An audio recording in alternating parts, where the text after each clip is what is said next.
Assalamualaikum semuanya, selamat datang di Jurnalisa.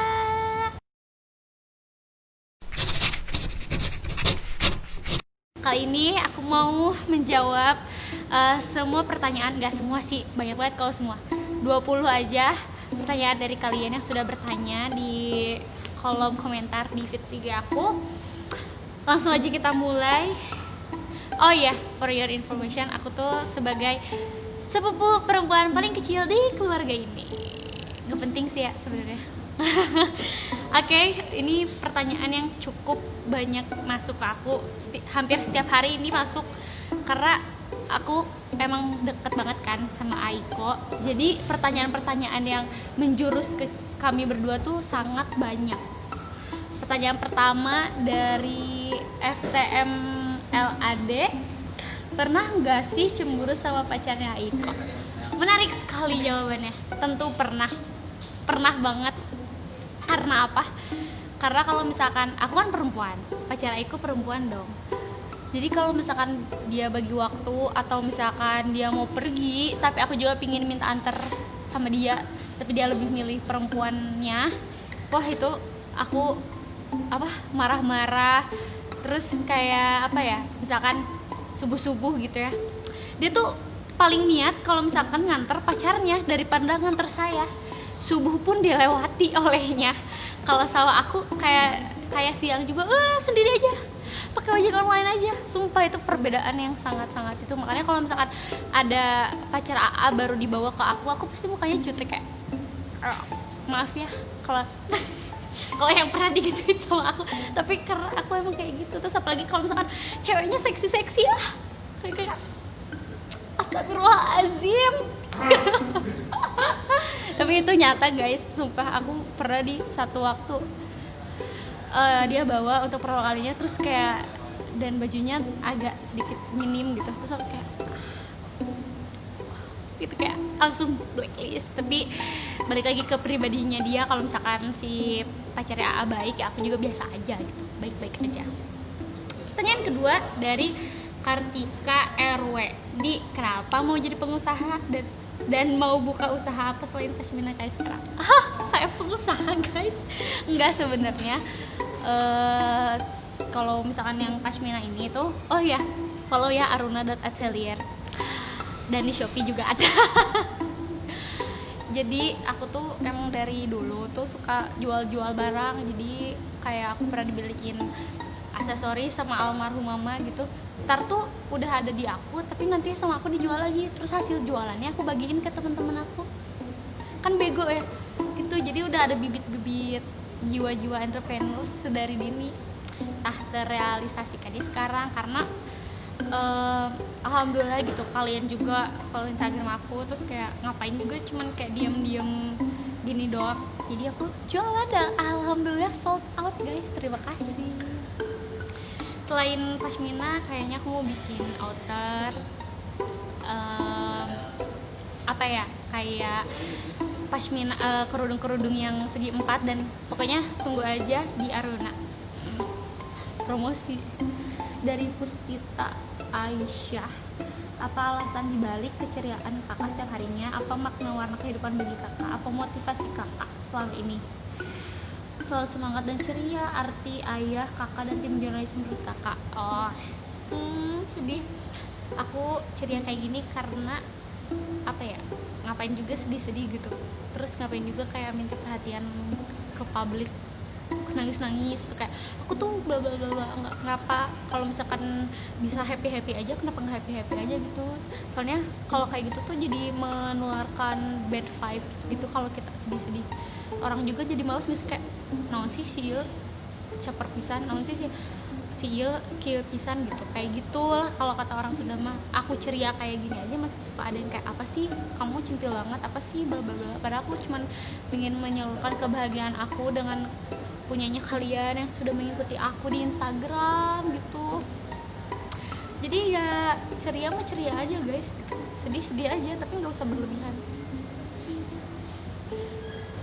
Dari Bebe Humor Vin, gimana sikap teman-teman di sekeliling Teh Indi dengan kemampuan Teteh yang punya kemampuan begitu?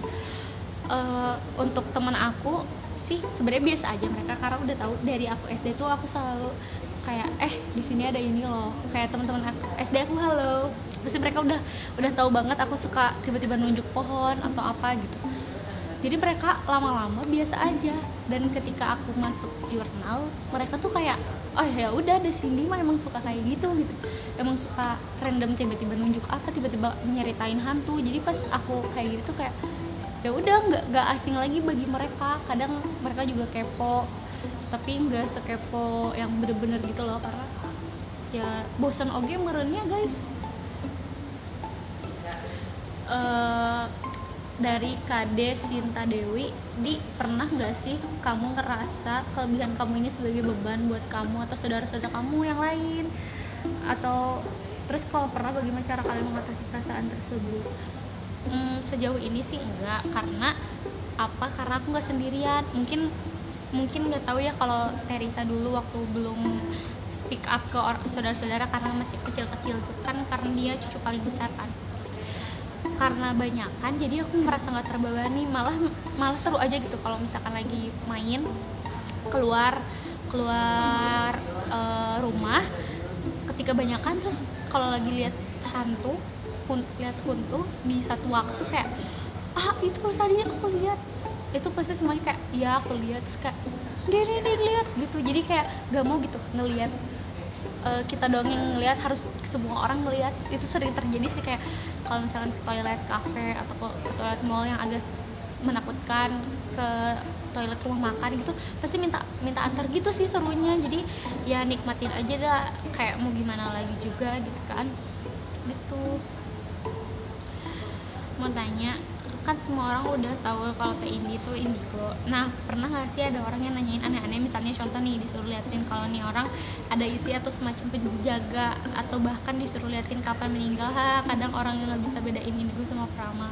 Dijawab ya, thank you. Iya, ini banyak banget, termasuk teman-teman aku juga kadang ada yang nanya gitu, kayak misalkan Di, katanya aku tuh, kata teman aku yang indigo selain kamu gitu, aku ada yang jagain, aku kayaknya dikasih sesuatu deh sama kayak aku. Teman-teman, kalau memang misalkan mereka iya dikasih dan emang ada, aku tuh ngeliat dari awal ketemu tuh aku tahu tempe, aku tuh tahu.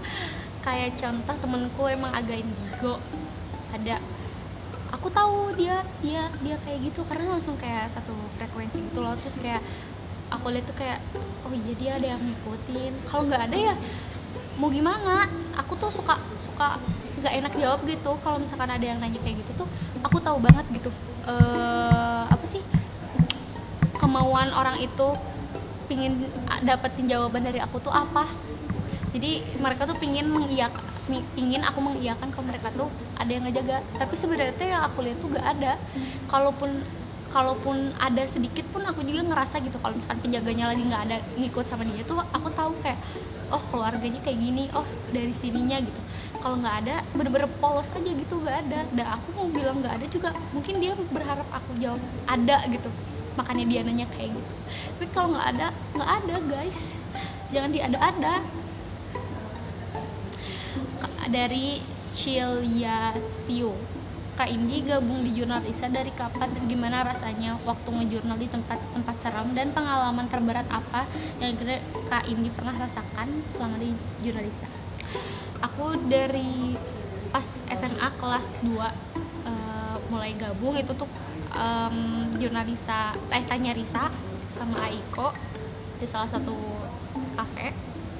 Itu bener-bener awal dan aku kayak nggak tahu apa-apa, dan beberapa video selanjutnya tuh kalau misalkan kalian nyimak gitu aku diem, sampai aku kayak pernah kayak ngapain sih lu in frame gitu kalau lu diem, karena aku sumpah takut banget, apalagi kalau di rumah gitu lagi kumpul tuh aku dibully kalau udah mencakup hal yang perhantuan, karena aku takut bisa sampai panas dingin, bisa sampai keringet dingin, tau gak sih, kayak mules gitu kalau mereka udah ngebahas kayak gitu, sumpah setakut itu. Habis itu karena si teteh waktu itu iseng ngajak-ngajak dan aku lagi luang juga, akhirnya bikin lah. Nah dari situ kayak teman-teman semua yang nge-subscribe kayak ajak aja saudaranya itu. Jadi sampai sekarang jadi terbawa. Awalnya dari iseng-iseng, pengalaman terberatnya apa ya, kalau misalkan syuting tapi udah beberapa tempat gitu harus tetap mediasi, harus tetap nyari hantu tapi keadaan udah dingin, udah malam, jadi kayak itu sih beratnya, dan sisanya mah happy. Dari Yuanita Febriani, apa motivasi hidup Teh Indi dan hal apa yang buat Teh Indi kuat di saat ngadepin masalah sulit? Sumpah ya, aku tuh pas bacain komen-komen kalian tuh banyak banget nanya tentang kehidupan, kayak tentang insecure, tentang cara bersyukur, kayak gimana. Dari pertanyaan ini, motivasi hidup aku apa? Aku pingin banget berguna buat orang-orang sekitar. Kayaknya emang klasik sih alasannya dan motivasinya, cuman itu bener banget, itu selalu diterapin ke diri aku. Aku lihat orang-orang sekitar aku kayak kalau misalkan mereka nggak bisa kayak gitu, mungkin aku bisa. Ya kalian ngerti kali ya omongan aku itu apa. Jadi aku lihat saudara-saudaraku juga pada sukses, pada punya usaha sendiri, pada lulus kuliahnya. Nah masa aku enggak gitu? Dan aku perempuan, malu lah gitu. Perempuan tuh selalu dianggap lemah sama laki-laki, kayak derajatnya tuh kayak apa sih, kamu kan perempuan gak akan bisa. Nah aku nggak mau dipandang kayak gitu sama laki-laki. Aku pingin ada laki-laki, loh kok jadi ngomong laki-laki, aku pingin ada laki-laki yang ngelihat aku tuh kayak nggak akan bisa sih mah ada awewe, dia nggak mau, aku nggak mau kayak gitu. Aku pingin kayak ih keren ya si perempuan tapi bisa ini, bisa itu, bisa ini, bisa itu. Jadi itu motivasi aku pingin kita nggak dipandang lemah gitu sama laki-laki. Biasanya kan apalagi yang seumur aku gitu ya, yang masih punya pacar, suka banget kan di underestimate sama laki-lakinya, kayak apa sih cantikan juga ini, kerenan juga ini, pinteran juga ini. Aku nggak mau kayak gitu. Jadi motivasiku itu pekerjaan di saat kuliah, punya usaha di saat kuliah, dan akhirnya Allah mendengarkan, sangat bersyukur. Yang buat kuat ya kalian tau lah, keluarga. Dari Novita Rahma, Kak Indi gimana sih awalnya bisa lihat sampai bisa komunikasi sama hantu langsung, bisa lihat dari kecil atau dikasih ilmu sama buyut? Ini juga menarik ceritanya.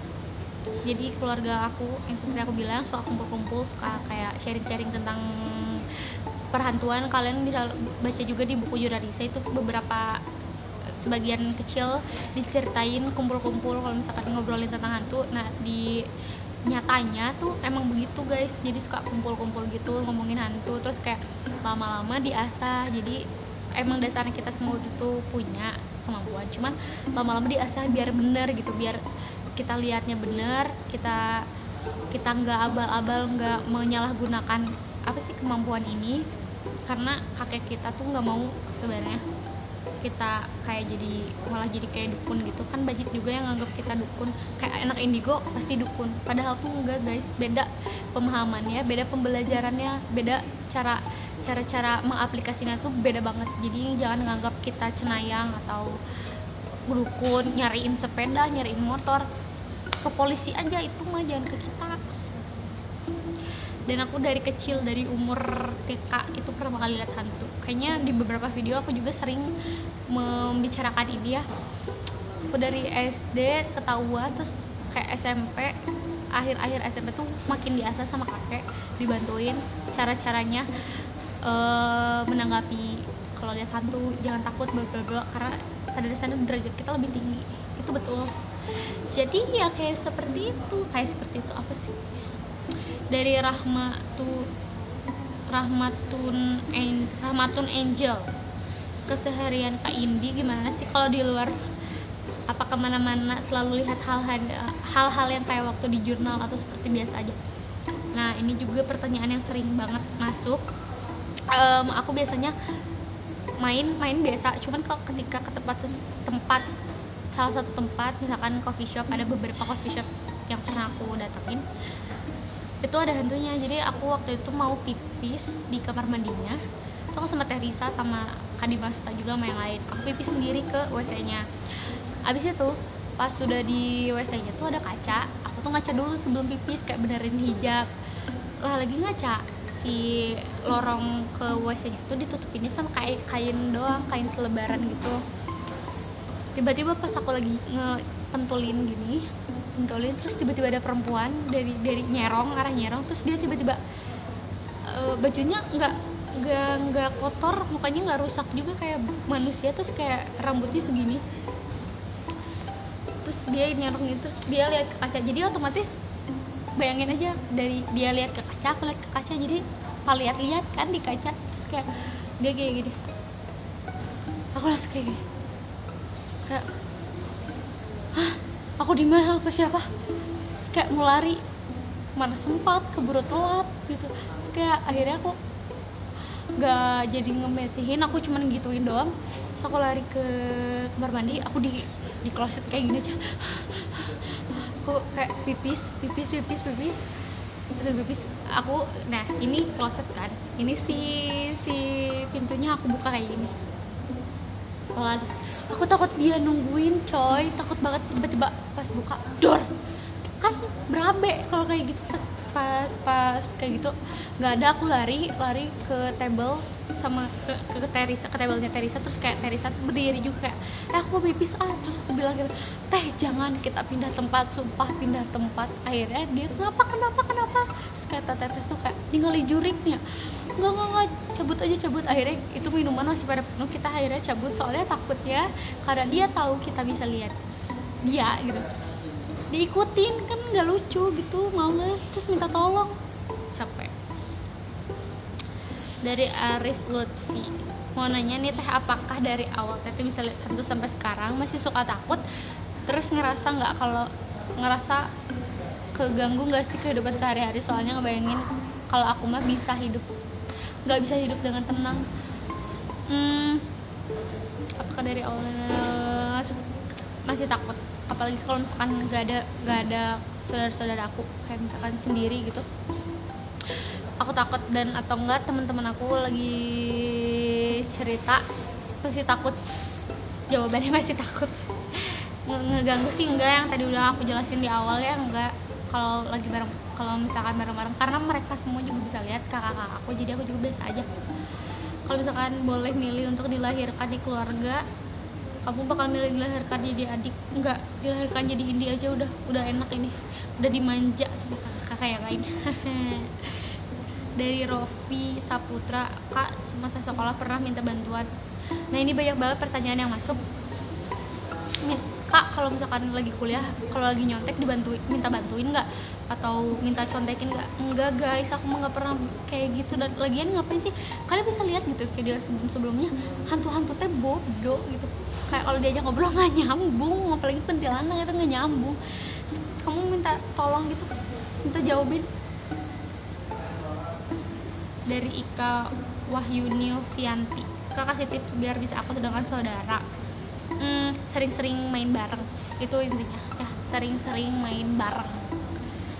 Dari RHENRDH, apa hal yang membuat Indi semangat sampai Indi bisa melakukan perubahan yang besar di hidup Indi? Yang berjasa ya keluarga, balik lagi kakakku, mama aku, kakek, tante, sepupu aku yang lain, itu sangat berjasa. Intinya keluarga, siapa lagi kalau bukan keluarga guys. Widya Tami, jadi aku mau tanya doang, pernah nggak sih selama sekolah atau kuliah ngebantuin mungkin teman-teman tiba ganggu, dan kebetulan di situ kayak cuma kamu. Jadi aku pernah study tour ke Bali, terus teman-teman aku pada kesurupan dan aku yang bantuin, bener-bener kayak aku nggak bisa apa-apa tapi terpaksa, jadi aku harus bantuin. Terus kayak guru-guru pun mengandalkan aku, kayak aku siapa gitu. Dari Putri Panda 01, teh pernah nggak sih dijailin sampai dicelakai sama makhluk halus? Ini kalian lihat video-video di bawah, aku diteror sama Asih, itu sumpah itu ganggu banget. Kalian simak aja di jurnal Asih atau sebelum jurnal Asih, itu bakal menjawab pertanyaan ini. Dari By LRST, apa hal yang paling lo syukurin sebagai adik perempuan yang punya abang kayak Niko? Dia sangat, ke perempuan tuh sangat mengayomi ya, sangat lembut. lembut sekali. tapi serius itu sangat lembut. Terus kalau ada kebutuhan tuh meskipun dia males kayak apaan sih nggak mau, tapi nanti lama-lama tuh dilakuin. Terus kayak kalau misalkan aku ada masalah atau disakitin laki-laki, dia garda terdepan untuk menghadang itu semua. Kayak apa sih deh laki-laki kayak gitu, apa sih deh, tapi sumpah dia tuh jadi cowok, sifatnya tuh sifat Aiko tuh jadi cowok idaman aku untuk cari pacar gitu loh, ngerti gak sih? Jadi gara-gara Aiko kayak gitu aku jadi pengen punya pacar kayak sifatnya kayak apa, karena ke perempuan tuh sangat dijemput lah, nggak boleh lah sendirian. Tapi ke aku mah enggak sih, ke pacarnya kayak gitu. Dari Sabna Bila, pernah ngira bakalan jadi teh ini yang sekarang? Enggak, sumpah aku mah kayak gitu menjalaninya dengan seperti air, let it flow gitu. Tiba-tiba kayak gini, dan bersyukur sehabis sholat jangan lupa sujud syukur. Itu setiap kan sholat 5 waktu, berarti 5 kali sujud syukur. Jadi apa yang kalian mau nanti dikabulin sama Allah, amin. Oh ternyata itu pertanyaan terakhir guys. Sangat berbobot ya ini pertanyaan terakhir. Itu penting banget, bersyukur, bilang alhamdulillah juga. Allah tuh udah seneng gitu kalau kalian setiap hari gitu alhamdulillah, iya terima kasih alhamdulillah. Apalagi ditambah sholat, mengaji, dan sujud syukur. Dah kalian, ya Allah aku minta ini, besoknya datang. Itu pembelajarannya sangat berbobot. Jadi sekian aja 20 pertanyaan yang sudah dilontarkan, sudah aku jawab. Makasih buat selalu nonton, subscribe, comment, and like. Junaisa, jangan bosan-bosan, jangan lupa follow juga Indi Ratnap. Dan jangan lupa juga beli kerudung Aruna. Nanti ada desain-desain baru, ada warna-warna baru. Jangan lupa subscribe, comment, and like. Dadah.